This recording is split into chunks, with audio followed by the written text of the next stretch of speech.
Train your brain में आप सभी का स्वागत है और आज हम बात करेंगे विश्व टूना दिवस के बारे में। बिंदु एक मछली जो दुनिया का पेट भरती है। टूना की कहानी बहुत समय पहले की बात है। महासागरों की गहराई में तैरती एक तेज, ताकतवर और पोषक तत्वों से भरपूर मछली टूना दुनिया भर के लाखों लोगों का भोजन बन चुकी थी। विशेषकर जापान, इंडोनेशिया, अमेरिका और प्रशांत महासागर के छोटे द्वीपों पर रहने वाले लोगों के लिए यह सिर्फ भोजन नहीं थी, बल्कि जीवन का आधार थी। टूना मछली एक चमत्कारी जीव थी। यह 75 किलोमीटर प्रति घंटा की रफ्तार से तैर सकती थी और हजारों किलोमीटर की दूरी तय कर सकती थी। लेकिन जैसे जैसे इंसान की भूख और बाजार की मांग बढ़ी, टूना के जीवन पर संकट मंडराने लगा। बिंदु 2 बढ़ती मांग, घटती संख्या। 20वीं सदी के उत्तरार्ध में टूना की मांग वैश्विक स्तर पर इतनी बढ़ गई कि इसकी अत्यधिक मछली पकड़ने ओवरफिशिंग की समस्या गंभीर हो गई। आधुनिक ट्रॉलिंग जहाज, सोनार तकनीक और बड़े पैमाने पर की जाने वाली मछली पकड़ ने टूना की प्रजातियों को खतरे में डाल दिया। विशेष रूप से ब्लूफिन टूना जैसी कुछ प्रजातियां विलुप्ति के कगार पर पहुंच गई। एक रिपोर्ट के अनुसार पिछले कुछ दशकों में टूना की कुछ प्रजातियों की संख्या 80% तक घट गई थी। बिंदु 3 संयुक्त राष्ट्र का हस्तक्षेप। समस्या गंभीर थी। समुद्र के पार बसे छोटे द्वीप देशों ने आवाज उठाई, जैसे Fiji, Solomon islands, Kiribati, Palau और तुवालू। ये देश जानते थे कि यदि टूना खत्म हुआ तो उनका भोजन, रोजगार और संस्कृति भी खत्म हो जाएगी।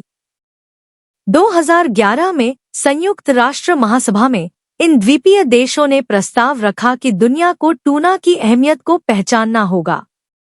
अंततः 2016 में संयुक्त राष्ट्र ने 2 मई को वर्ल्ड ट्यूना डे घोषित किया, ताकि लोगों को जागरूक किया जा सके कि टूना मछली न केवल भोजन है, बल्कि पर्यावरण, अर्थव्यवस्था और समुद्री जीवन का अहम हिस्सा है।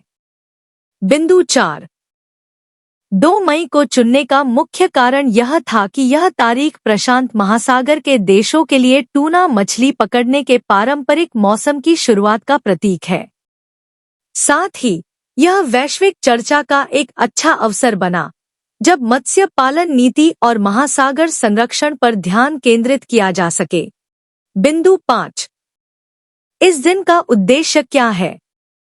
वर्ल्ड ट्यूना डे केवल टूना को बचाने का संदेश नहीं देता, बल्कि सतत मछली पालन, सस्टेनेबल फिशिंग को बढ़ावा देता है, महासागरों के पारिस्थितिकी तंत्र की रक्षा करता है, उन समुदायों को समर्थन देता है जिनकी जीविका मछली पकड़ने पर निर्भर है, लोगों को पर्यावरण संरक्षण के प्रति जागरूक करता है।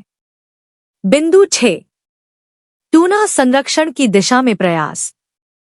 संयुक्त राष्ट्र के खाद्य और कृषि संगठन FAO, WWF और कई NGOs ने मिलकर टूना संरक्षण पर काम शुरू किया।